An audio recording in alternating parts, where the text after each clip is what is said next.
terms of how how they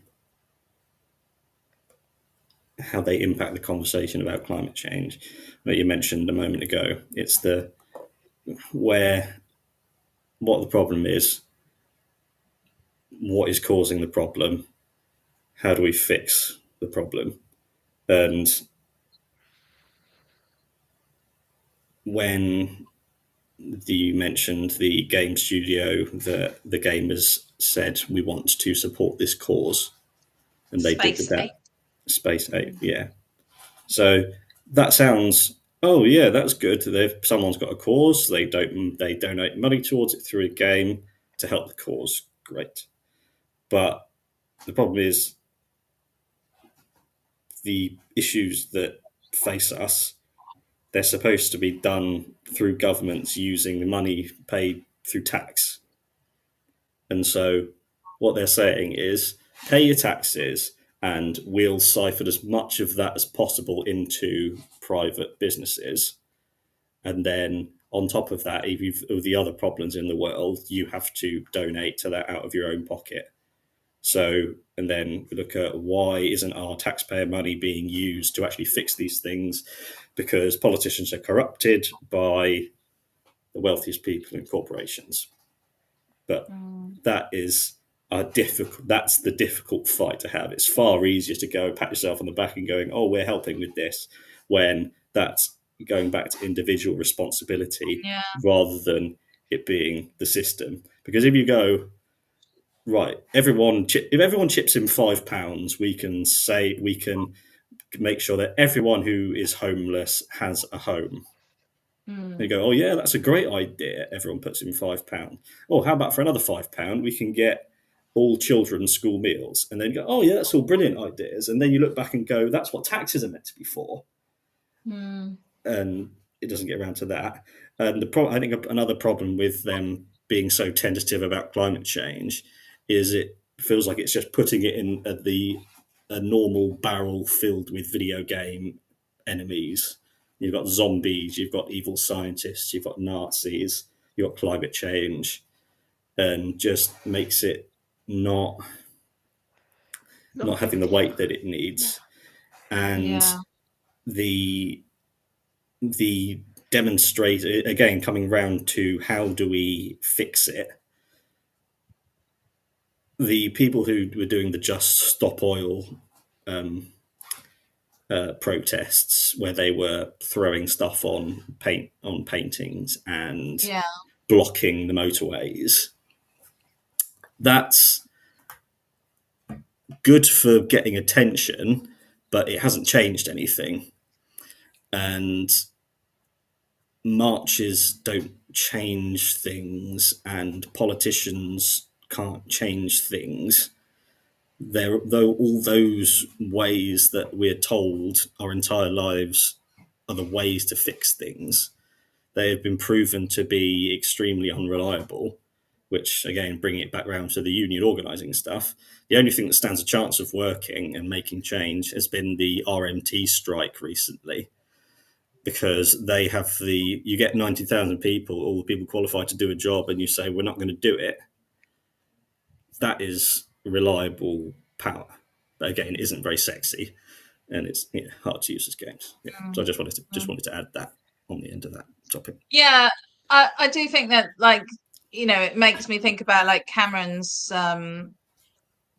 Big Society, was it? And where everyone, it was like, well, why don't you go out and volunteer and fix these things? We're going to shut the libraries down, but if you want your local library running, then more power to you. And this idea that people could volunteer and engage in order to keep systems running that, in many people's opinions, lie within the remit of the government. And obviously that's a very attractive way forward for particularly conservative governments who want a high income, low tax setup, because it means that they're paying for less, because the public, the citizens, are filling the gaps that are being left by the fact that they're not paying. Um, and on one hand, that's good. I mean, I do agree with people getting involved in their local communities and engaging with charities and all of those sorts of things, but I do think it's really problematic when it starts to be like, like, isn't it great that the PTA are raising money so that the local school can have toilet paper or books or pens? And just a few years ago, I wrote to my local MP to raise concerns around the amount of people that were needing to use food banks, and her response was that it was really nice that the public that other people had an opportunity to donate to those food banks and to support people in that situation. And that is the kind of spin that's just extremely problematic, Well, it's the charity as far model, as I'm isn't it? concerned. Sorry. That's the problem. The problem is the charity model. I don't know if you Yeah. guys know about the charity model. Basically saying that charity will solve and fix all problems when really it shouldn't be existing at all, because all it does is engender pity, and if you throw money at something that will solve the problem, is what it's essentially saying. But that's not really the answer, is it? I was also thinking while you guys were talking about how we can think about the issue of climate change, and I think what a lot of people have a problem with is that, or at least engaging with the issue in their own minds, is that they know it's a problem, but they don't engage with it, maybe because it's about value and what we value in life, and people only care about what they care about at the end of the day. I don't know where I'm going with this, but it will come up to a point. Basically, what I'm saying is that what we ascribe value to isn't like going to carry on forever. A lot of the things we're using in our lives are damaging the planet and aren't a infinite resource. They're going to run out. And I think it's getting to grips with that is quite scary. And that's quite hard for a lot of people to engage with in a meaningful way, because like in maybe 50 years time we're going to be dead, and so that, I think that's like the way a lot of people think about it is, if you're in this generation or an older generation, it's less of a problem for you, but it's the younger generations and people who haven't been born yet who are going to be saddled with a lot of the problems that we are creating and have been creating for many decades. So it's about whether we can get what we value or what we're taking for granted to align with what's happening in a wider sense, and kind of take a more proactive stance on it. I don't really know if that makes a lot of sense, but it's very difficult to kind of put into words, and it's very difficult for a lot of people to actively do that, because again, it comes down to capitalism, like you say, Matt. It's what we're doing in our lives is, a lot of people are working to live, so their lives revolve around getting food on the table, supporting their families, keeping a roof over their head. Are they going to have time to think about looking after the planet at the same time as looking after themselves? It can be quite a lot for people to take on, but if we can get that part of their lives to match up with looking after the planet, then that's probably the way to go. But it's just very, very difficult. I've had a thought the other day, because yet another like working like workplaces experimenting with the 4-day work week. Yeah. Going, well, what do you know? We got done the exact same amount of work as we would have done over 5 days, Yeah. with no loss of pay, and all the workers loved it. All the managers loved it. Yeah. They found they were enjoying their jobs and they were enjoying their lives more. And how pointing out how time after time the 5-day work week is shown to be inefficient, Yeah. and there is no point in keeping your workers for an extra day. And I find myself thinking, well, if it's more efficient, they don't care about the employees. That's not part of the equation. So they'd think about money. But then I had the thought that if you're working 40 hours a week and you only get the weekends off, then you're too tired to Yeah. plan the revolution. Yeah. That they know that they're not going anywhere unless there's a revolutionary change. And I don't mean like French revolution. I mean revolution like socialism revolution, like a Green New Deal kind of revolution, political change, social change, those kinds of revolution that have occurred so much more slowly because the vast majority of people are either saddled with work or saddled with unpaid work, because the entire world is propped up on the unpaid labour of women. And that's why I think that there should be a women's strike. All the women in the country should come together and organise and go, right, we are downing tools. Yeah, they did that in Iceland, didn't they? Was It's it Iceland or Finland? yeah. Finland. Oh wow. Yeah, it Such a did good work. idea. It did work. It absolutely did work because it made people recognize the amount of work that women were doing. Yeah. And well, I think that is, that's absolutely a problem. And I think, well, I hope that, at the next general election, we're going to get rid of the Tories and, Labour are certainly making slightly better noises about how they're going to manage the environment, but I know it's not enough, but I'm going to take what I can get right now. Okay, so back to the question about does it ruin? Does it? How does it impact on the enjoyment of gaming when you're playing something that reminds you of all of these issues that we've just talked about, which, as Matt says, are extremely heavy topics and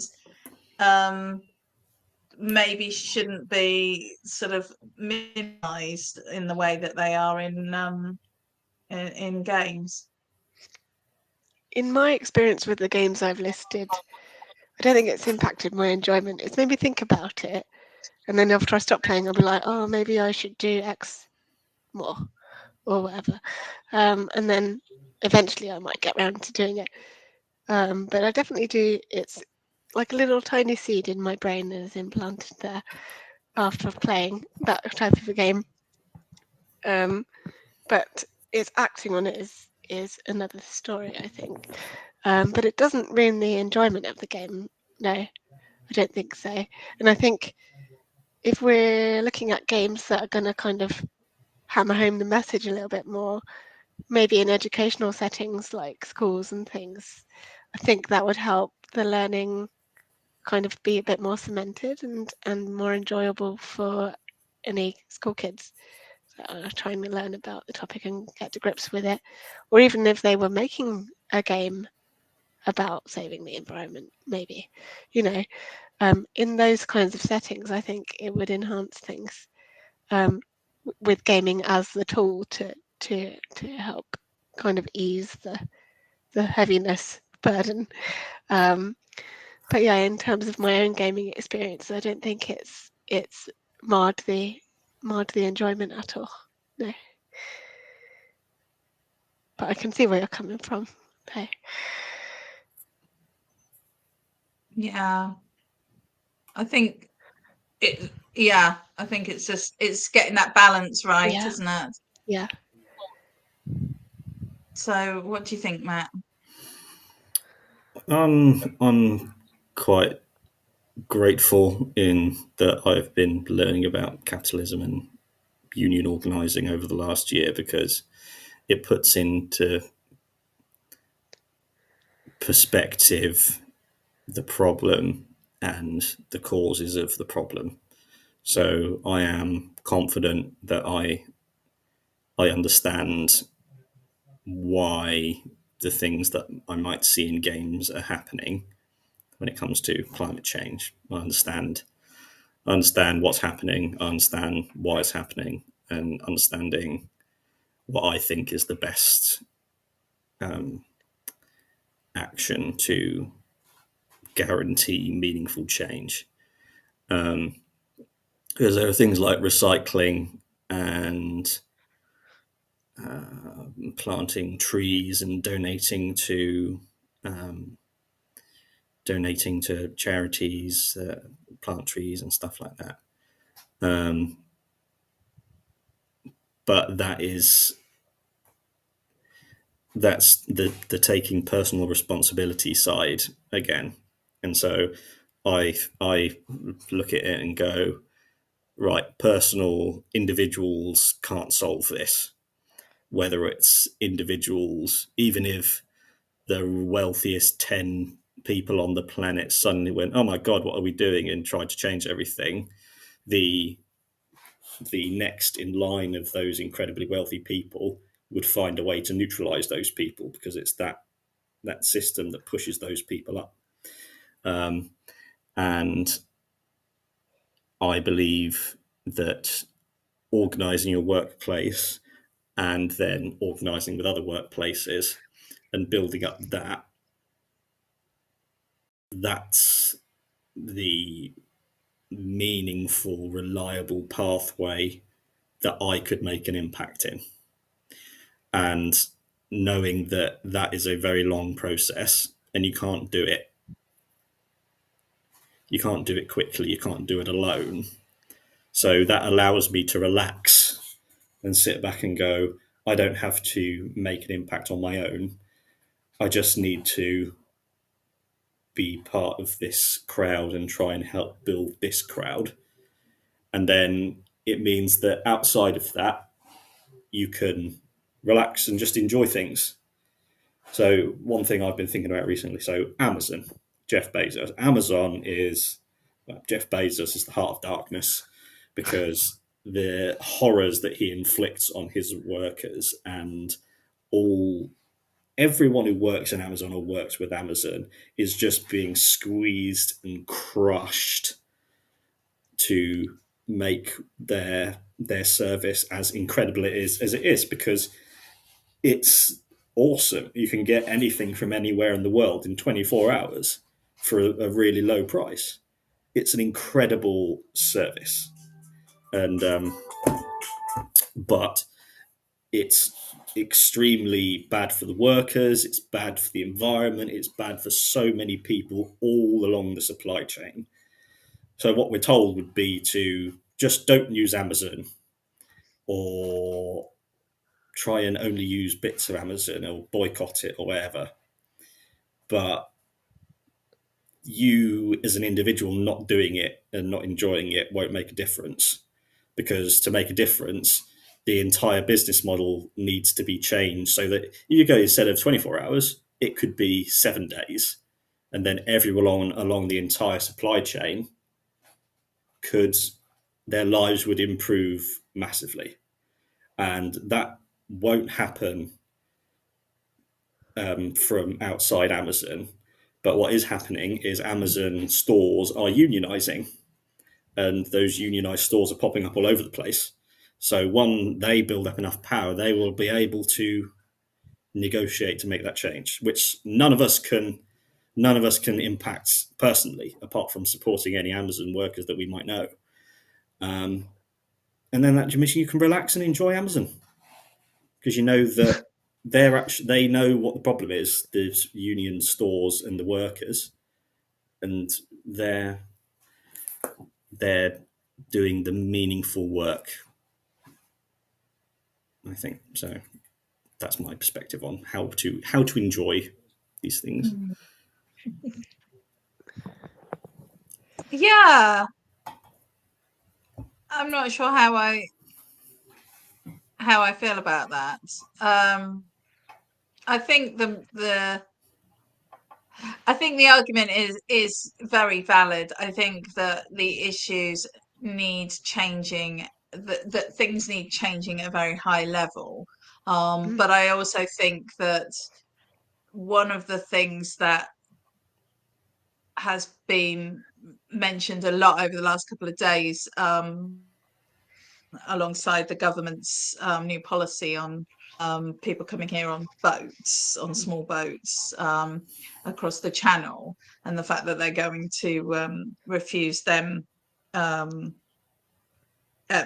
ever apply for asylum in the UK if they turn up that way, etc., etc. One of the arguments that's been given for why the government are doing it is because it's the number it's the number 3 issue on most people's concern list, that we need to stop people turning up on the shores in boats. Now, I'm pretty sure that we all have slightly different takes on how that should be done or what we mean by that, but it's definitely something that's affecting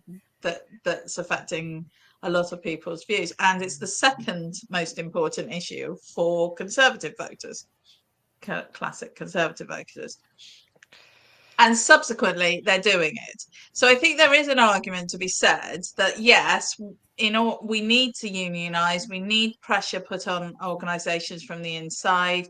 We need the businesses to take action, but public opinion does actually matter, and public opinion does influence these organisations in certain ways, and therefore I think it can be a double pronged sword. That I'm mixing my metaphors there. Yeah. But so I think that there is something for the individual to do, and some engagement that the individual does. And I think, that if more computer games are made that are highlighting these issues, then it's educating our the younger generations into these topics, and it can influence them to make choices that has a knock-on effect on influencing big business and the governments to make changes or to bring about changes. I will say that I do appreciate that the chance of the government getting away with this new change is highly unlikely, due to the fact that it's bloody illegal, as it should be, in my opinion. But they're still talking about it, and when they've interviewed people from the other parties, they're all saying yes, absolutely, we need to stop these boats. And the reason they're saying that is because it's such a hot topic. And so if climate change becomes a hot topic, then perhaps organizations will take it more seriously, and governments will legislate in ways. So I think I think there is an element of control that lies with us as individuals as well. But I'm not sure whether, we just need to be upfront about the fact that it matters, and that we need to do something about it, like you say. Yeah. Another problem that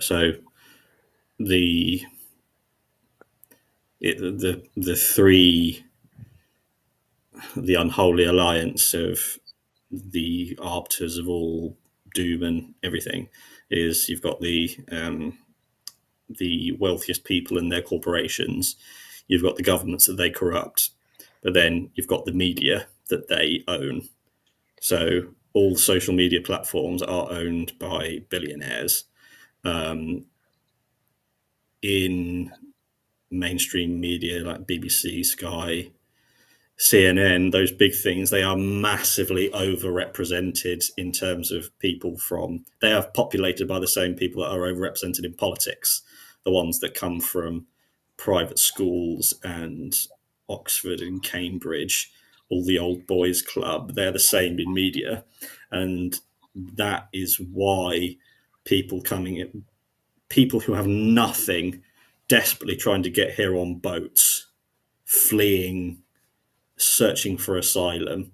That's the most important thing for people, because the media is going, those are the problems, those are the problems, those are the problem, and just shouting, pointing, they point people in those directions so that they can continue burning the planet.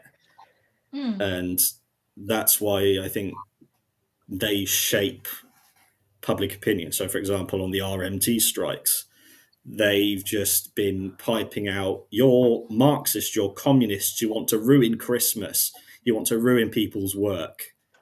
That's how they shape things. And even though, say, Jeremy Corbyn, for example, he had an incredible socialist platform that he was running on, and they said, right, we're going to make it about Jeremy Corbyn and anti-Semitism. And even if Jeremy Corbyn was the biggest anti-Semite ever, once they got him out of power, the reason Keir Starmer won the Labour leadership election was because he said, I'm going to do the platform that Jeremy Corbyn did. And then 2 years later, abandoned all of it, purged all the socialists from the party. Now they're basically the light Tory party. That's the problem with politics, and that anything can be, they can propaganda us out of anything given enough time. Yeah. I'm going to throw in a positive recommendation for everyone who might be interested in like learning more about climate change and just like science and what we can do in general. One thing I have found really interesting to watch and useful to think about is a little YouTube channel called Kurzgesagt. In a nutshell, I think that's what it translates to. I think it's German. I can spell it if you'd like. It's quite hard to spell. It's Kurzgesagt. Kurzgesagt. And they have like little animations. It's all sort of funded by I think it's their Patreon they have. And they make scientific videos explaining science, and they have a lot of really good videos on climate change. And if we can do anything, if we're all doomed, and what we can do basically as individuals to try and make a difference. So that is something I would recommend to everyone. Thank you, Alex. I think that we need to make sure that we put a link to that. Yes, I'll send that through and make sure that goes up in our description. Yes. Despite sorry, just going to say, I can finish on a light note as well. Despite my dismissiveness and pessimism in terms of the state of things, I do believe that at the end of the day, technology will save us, because technology is just magic. And as I learning about programming, I have an entirely new love and awe of technology. And they're just, what is going to happen in the next 50 years is going to be absolutely, we can't even begin to fathom what's going to happen. And just thinking about things now, like in terms of energy, just fill deserts with solar panels, for God's sake. Like the hottest countries, the thing they have the most in common is there's a lot of sun. Yep. And I just think I sit back and I think, right now we should be putting the finishing touches on the utopian societies. Yeah. And yet we're fucking saddled with this.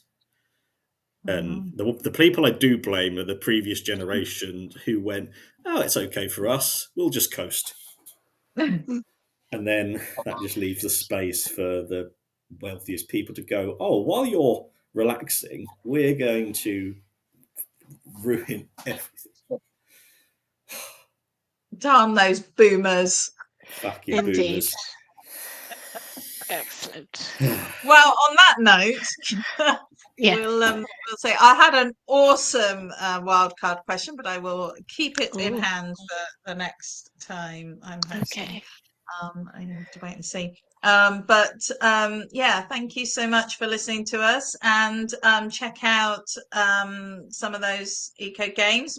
One that came up a lot in the texts that I was reading was eco. Oh, So that's cool. easy to remember. Yeah. But Yeah. ECO, and apparently that's it. They're saying that that's a really kind of eye opener. So Yeah. I don't know. I'm kind of intrigued to go and check it out now. Mm. Having read stuff, and it's another sort of builder type game. So yeah, and might get Caroline onto that. Yeah. And then she can come and give us a review. Yeah.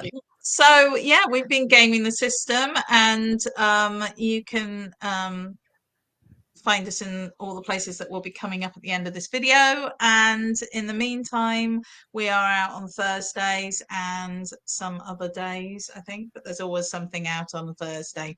So check us out, and we'll see you next time. Thank you very much for listening. Bye.